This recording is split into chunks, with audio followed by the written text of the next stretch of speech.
guys, and welcome to today's vlog. Oh my god, it is so hot and humid out. My face is so red and blush. Lily girl and I just got home from dropping her brothers off at camp. Today is their first day at camp, and I had to sunscreen them prior to us leaving for camp this morning since they spent a majority of their day outside. And just the 10 minutes that I was outside this morning sunscreening them, I was dripping sweat. And then of course getting her in and out of the car, I am so hot and sticky. I think they said it's supposed to feel like almost 100 degrees today, and the humidity is just crazy. Yesterday it was like this, and I believe it's supposed to be like this maybe even tomorrow. We need like a good thunderstorm to break the humidity. But Lily girl and I just got home from dropping the boys off at camp. It has been a long 2.5 weeks that the boys have been home with us. They were still in school after I had Lily, and my mom was here for that. But then of course, once my mom left, school was over. And so it has been about 2.5 weeks, maybe even 3 weeks, that I've had the boys home with me, had all 3 kids home with me, and they definitely were getting stir crazy. They were definitely getting bored, especially since they had their ear surgery and their adenoids removed. There really wasn't a lot that we could do for the last week or so with their recovery. It's not like we could have gone to their grandma's house and gone swimming. And then with baby girl, it's been so hot outside that I haven't even wanted to take them to the park or anything, because we all would have just overheated, and it would have been probably would have taken longer to get there than we would have stayed there. So the last 2 weeks we really have just been stuck indoors. And so I'm excited that the boys are now off and in camp, and they can get some social stimulation. They can get out of the house, they can spend some time outside and just do a lot of fun and different things. I think today they have like a music class scheduled, and then tomorrow is a reptile day. Someone's bringing a bunch of reptiles to the camp, so that will be fun for them. But I'm really excited that the boys are in camp this summer, not only for their sake, but for my sake and for baby girl. Today is our first like full day home alone, just us. I've had her with me for a few hour spurts here or there, like Harris is taking the boys out of the house. But today starts day 1 of our new routine, and this morning went surprisingly really well. She actually slept in until around 7:20, so I got up early and made lunches and fed the boys breakfast and got all of that out of the way. On a normal day, if she is up during that time, like if she gets up earlier and wants to eat earlier, I do plan on wearing her for much of the morning routine. But today I was actually able to feed her, set her down, finish what I had to get done, and then I actually put her in the car seat to fall asleep, so that I could, get the boys' shoes on and get them out the door. So this morning, all in all, I think went really well. She's like still dozing in and out. So I'm excited about that I wasn't too overwhelmed with this morning's routine. But for today, we really don't have too much going on. I think I want to try and enjoy my first day without all 3 kids and not really do too much. I have laundry to do. That's like the one thing that I have to catch up on, since I didn't do any of that this weekend. And then I do want to try and nap her in her bassinet. I want to try and, oh no, she's spitting up so much, guys. I do want to try and start the routine of getting her to do at least 1 nap in her bassinet at a time. So I think today we'll start that. We'll kind of see how the day goes. But for now, I need to go downstairs, drink some coffee, cool off a little bit, and I will check in with you guys in a little bit. Okay, I finally got baby girl to settle. It does take me like an hour to feed her, which you can see she barely even drank her bottle. I think she only had 2 ounces. And then settle her down. Her silent reflux has been acting up so bad. And I also think I forgot to mention this in her update video. I think she has something called Laryngomalacia. The doctor brought that up, and I did see that across like TikTok and Google when I was researching some of the symptoms that she's having. And so that, in combination with her reflux, makes it very hard to get her settled, and also why she likes to be held a lot for naps. So since she's settled, I'm going to put her down quickly and rush and get done what I need to get done before probably having to pick her up again. A lot of her naps start or end or both on me. So she's down for 10 seconds. I have my show paused. I've been obsessively watching the Dallas Cowboys cheerleader show that used to be on CMT. It's on Paramount Plus now. After seeing the Netflix special that they did, and so I'm on season 10. I've been blowing through like a season a day, sitting on the couch with her, so I had that paused. But I'm going to head upstairs and grab the boys' laundry and her laundry and get that in, and then I think after her next feeding I will attempt that nap in her bassinet.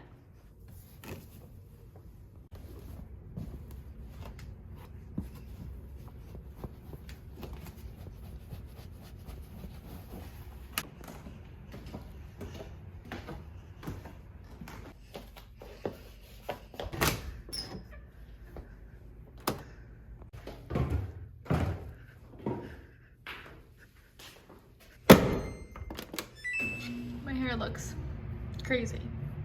It is so hot and humid. Even in my house with my air conditioner blasting, I am so hot. I don't know if it's because I have her body weight on me at like all times of the day, but she just went ahead and ate. She looks a little bit uncomfortable. I tried to give her some of her antacid to see if that'll help her. She had a bit of a big spit up after this bottle, which she did chug the entire bottle, so all 4 ounces. So she's done. She typically stays awake for about an hour at a time, and I'm going to really try and stick to that wake window. I followed wake windows with the boys and they seem to always follow them so spot on, and for some reason I can't figure out her wake windows. I can't figure out like when to cap her awake time. I think that has a lot to do with why I have such a hard time getting her to nap, because sometimes I feel like she seems tired and then it's really hard to get her to sleep, and it's like she wasn't that tired and I probably should have waited. And other times I feel like she gets so overtired and then I have a hard time getting her to fall asleep. So I think I'm going to stick to like an hour, and at the hour mark set her down in her bassinet to try and give her a nap. But I wanted to show you guys the little setup we have going on. Excuse the mess on the side of my bed. But I want to share with you guys the cameras that I wound up picking up to use for the time being for her napping in both my room and then when I do move her bassinet into her room. So let me set her down. I'm going to try and prop her up so she can be upright for a little bit, because that does seem to help her belly. And then I'll show you guys the cameras. Okay, so these are the cameras that I picked up. I, for the time being, wanted a portable camera that I could move around my house because, like I said, I do plan on having her nap in our room, and then when my sister does get here next week, I am going to get blackout blinds and I think maybe move her into her room for naps, and then obviously eventually get her in her room. But I wanted a portable camera for now, so I picked up these. These are by the brand Arenti, and I did get the one that comes with 2 cameras for travel purposes as well. I was kind of planning ahead. If you guys are familiar with my content, my mom does live down in Florida and we do travel down to stay with her a lot. Obviously I have not been down since having baby girl, but once we get down there, the boys will sleep in their set room and then she will probably sleep in the room with me, but I would like a camera in each of their rooms for me to be able to monitor them. So I did get the set that comes with 2 cameras so that when I do travel, I have a camera for the boys and then a camera for Lily. But for now I'm just using one of the cameras and I'll move it back and forth between my room and her room. I honestly think I might put the other one in the den downstairs so that I could keep an eye on the boys while they play down there while I'm up here or like with baby girl and like trying to get her to settle. I would be able to view her and the boys at the same time because the monitor does do a split picture and you're able to see both cameras at the same time, which I really like as well. You guys will see in a second. There we go. This camera I have set up on the top of my bed so that I can see into her bassinet for during her nap. You can hear me talking. Let me turn the volume down. Where is the volume button? Okay, I just went ahead and turned the volume down. I'm still getting familiar with it since this is my first time actually setting it up and using it, but I do love the split camera ability on the monitor. I also wanted something that was a physical monitor. The boys' cameras are on my phone, which is nice, but I do every now and then like a monitor. Hold on, baby girl is slipping over. I do like a monitor to be able to set it up and view her also if I'm doing something on my phone like filming or anything like that. So I did want something that had a monitor, and these are Bluetooth, which I do like as well. I've gotten like cameras in like this before that are Wi-Fi, and they work and connect for the first time, and then after that I have so much trouble with them. So these are Bluetooth, and I really enjoy that as well because it connects super easily. Lily wanted to be picked up. But here are some other features that I also really enjoy. I do like that it's able to view at nighttime, UHD 2K. You are able to speak through it and talk to them. You can use the arrows here on the monitor to physically move the camera around and get different angles without actually coming in here and moving the camera yourself, which I really like that as well. Like I said, 2-way audio, it tells you the temperature, all of the things that you would really want in a baby camera to be able to monitor and keep an eye on while your baby is sleeping. So obviously here you can see, it is daytime, so you can see here how clearly the picture is with the light of like natural lighting. I'll have to insert a clip later on in the night. I'll turn it on and see kind of what the night vision looks like, and I'll show you guys that. I'll insert a clip right here so you guys can see. But in a little bit, when baby girl's wake window is over, I will go ahead and set her up in her bassinet with her sleep sack on and everything.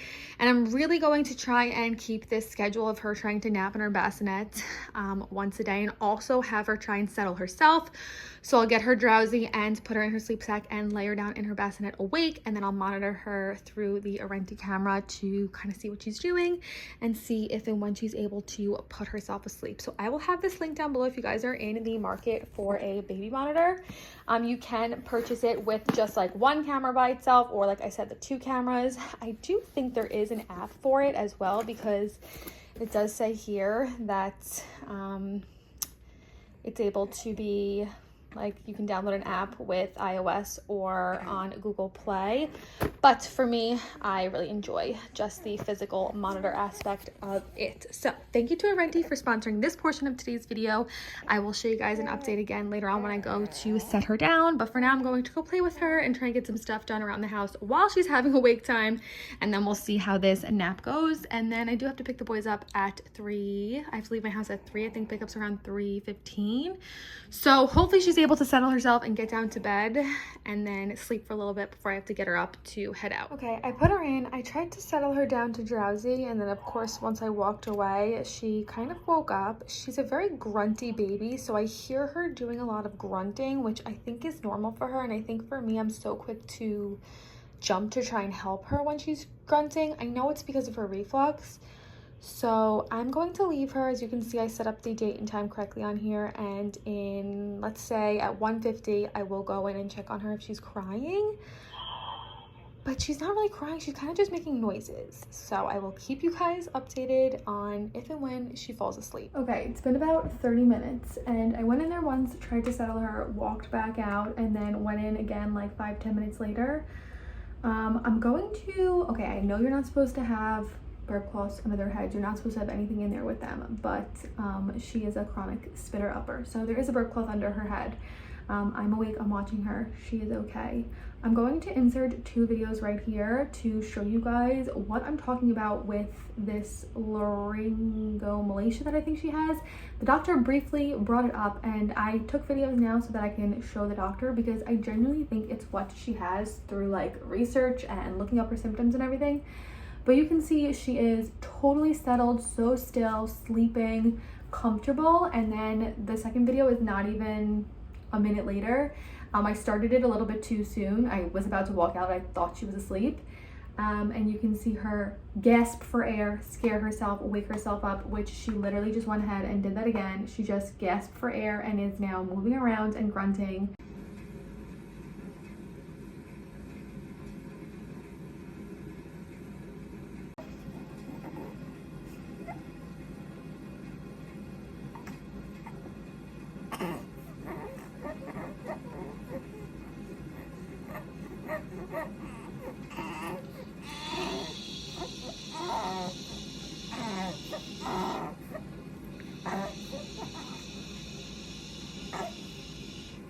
So I know I'm not making this up, like she is just a difficult baby to settle and get to sleep between her reflux and this issue with her gasping and her breathing. She's always so close to falling asleep, and then this is what happens. And like I said, it's been 30 minutes, and so now she's at the point where like she's almost overtired because it's been so long and I can't get her asleep. So that is why I just sit there and literally pat her butt and console her for the entire hour plus duration of her nap, because she will continuously jump and wake herself up over the hour or so that her nap is supposed to be. And I obviously want her to nap, so then I sit there and just pat her butt the whole time, which obviously is not good. I was rocking her bassinet back and forth, and I know this snoo exists. I've seen a million people use it and people talk about it and rave about it.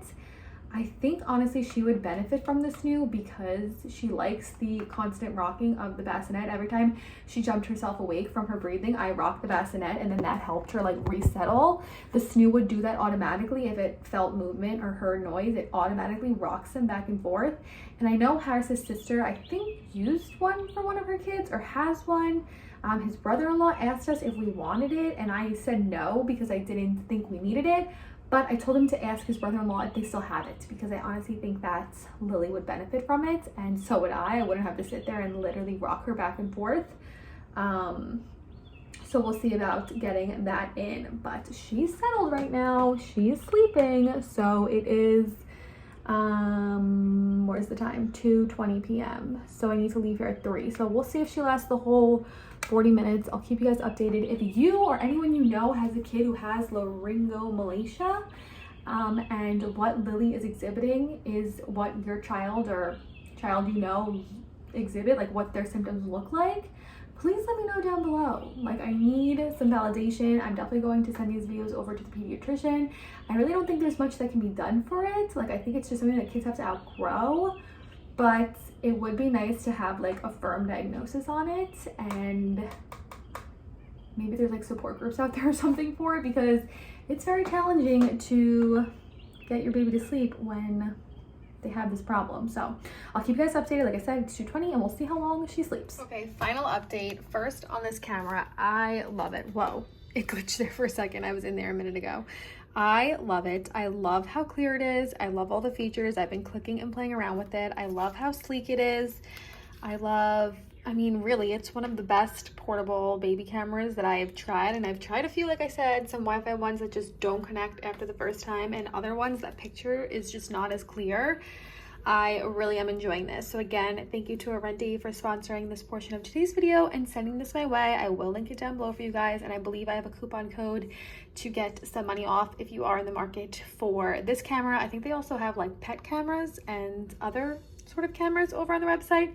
I obviously went with the baby monitor because that is what I needed. But you can see it's almost 3 o'clock. She's still sleeping. I did go in about 5 minutes ago and rock the bassinet back and forth to resettle her, because she did start to wake herself up and was crying.